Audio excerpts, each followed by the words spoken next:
Hi, and thanks so much for joining in today. I'm Anna Hellman, and I'm really glad that you're here. When you see border dies, do you get a lot of ideas that come to your mind for how to use them, or do you get zero? I bet some of you get lots of ideas, and some of you probably don't get many. But I've created lots of different ways to use these border dies. Stampin' Up! Is coming out with these. They're in our new annual catalog. These are called the Basic Borders dies, and when I saw these, I was really excited because I see a ton of potential in this set. So what I'm going to do in this video is share with you 6 ways to use the border dies, and at the very end, I'm going to give you a little tip that I discovered as I was creating that I think you will want to hear. So here are the dies. The set comes with 6 dies, and one of the things I love about them is all of them except for this one right here, they cut in the center line, and then both sides get stitching or a little dot trim or some kind of extra detail. So you're going to end up with that detail on both sides, meaning if you want to, you can use both sides of that piece with the extra detail. So let's get started. The first way that I've come up with for you to use these border dies is to create a beautiful card edge. And I've created 2 different samples here. So with this one, I use the one that comes to a point and has the dot edging. And with this other one, I use that beautiful scallop. So as you can see, you can create gorgeous card edges. This is so much more interesting than just a basic card edge, isn't it? Here I added the strip of that designer paper on the inside, but I thought those just turned out beautifully.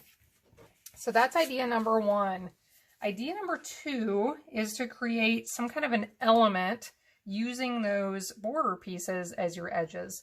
So here I have created this somewhat oval piece using that die on both edges. So I had to run it through 2 times to cut this.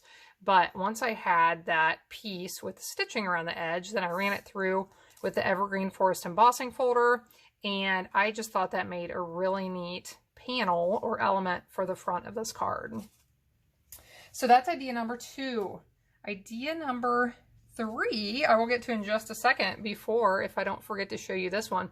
Here you can see this is what I created with the leftovers from that last card. So you can use, the center panel. You can use those leftover pieces from the outside as well. Idea number 3 is to create layered scenes. So cut several of these and layer them up. And for this one, I decided to use those clouds or the scallop that can look like clouds. I'm sure you can use this for a lot of other things too. You might be able to use it for trees or other things, maybe even mountains. But I decided to use it for clouds here. So you could layer your pieces, cut a few, layer them, and create a pretty card front that way. Number 4 is to create decorative strips. So run your piece through a few different times to get that same pattern in strips. And here is the card I have created for that idea. And I love the way this one turned out with the cute zigzags and just a little bit of that card front color showing through between them.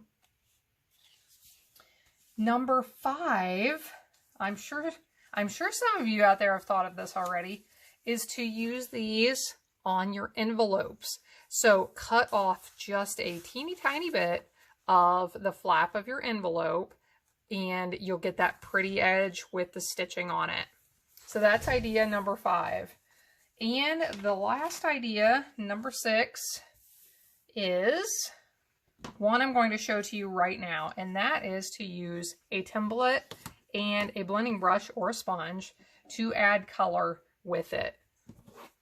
So here I'm going to use some balmy blue ink, get some on my blending brush here, and I am going to lay this template at the bottom and start adding color on top of it. I'm going to angle this a little bit. And I'm going to make this really light. I am not going to try and add a whole lot of color, but there you can see how we can get the look of clouds with this. So now I'm going to move this back and forth as I go up. And each time I want to try to get one of the points to line up with one of the points from my previous row. So here I'm just going to sponge a little bit right here down to try and meet up with that. And again, now I'm going to line up one of my points with, from the last one, with my template.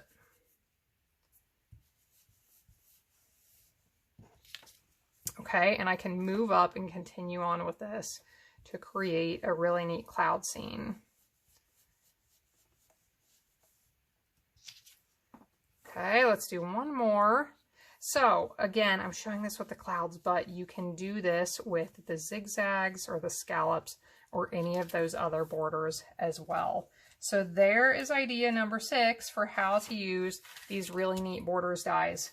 Now, I said I wanted to share a tip with you at the end, and my tip is, as I was cleaning up my desk, I almost threw away some of my trimmings. And my suggestion is, don't get rid of these. Keep these babies, because these can make really pretty decorations for other cards. Or I love the idea of taking, for example, this piece and decorating the envelope for the card that it would go with, and put that strip across your envelope. So those are some ideas for this really neat basic borders die set. So thanks so much for joining in today. You can find links to the products that I've used today, to this die set and a few of the other products, in the video description below. Please like and comment and share this video, and please subscribe while you're down there below so that you see all of my future videos as well. Thanks so much for joining in today, and I will see you again next time.